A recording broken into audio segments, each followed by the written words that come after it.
Although Andy Griffith and Don Knotts were lifelong friends, and one of the best comedic duos ever in my opinion, there were moments when these two talented actors didn't exactly see eye to eye.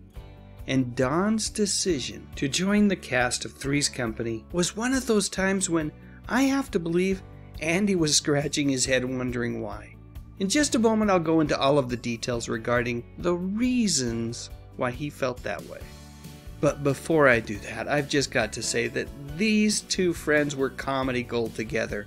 On the Andy Griffith Show, Andy was the straight man to Don's silly but lovable Barney Fife.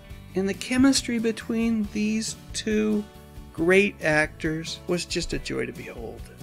That said, believe it or not, in the beginning, that wasn't the way that they both thought things would play out. Originally, Sheriff Andy Taylor was meant to be just as funny, if not funnier, than his bumbling deputy.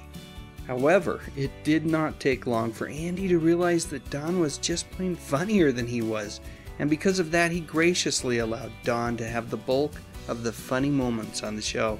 Based on everything that I've read and all of the interviews that I've watched, I think it is fair to say that Andy thought Don was one of the most gifted comedic actors ever.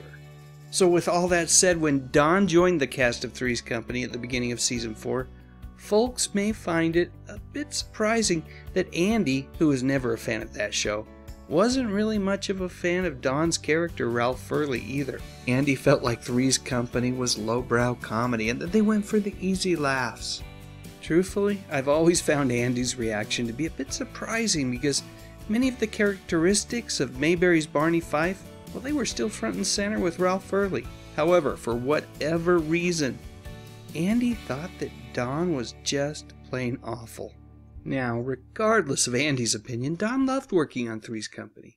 He was tickled that he landed the role of Ralph Furley without having to audition, and he also realized that John Ritter was the real deal, and he really loved working with the son of Tex. And you know what? The feeling was mutual. Before his way too early passing, in numerous interviews, John Ritter likened the arrival of Don Knotts on the Three's Company set to being something like Christmas morning. Yep, Ritter thought Knotts was just about as magical as Santa Claus, and you know what? He wasn't wrong. Knotts was on the show for 5 seasons, and then before you know it, guess what? As soon as that show ended, he was back working with Andy again, this time on Matlock. However, Andy has said that Knotts' time on Three's Company, well, it presented a bit of a problem because Don seemed to want to deliver his lines in the same high-spirited manner that he did as Ralph Furley.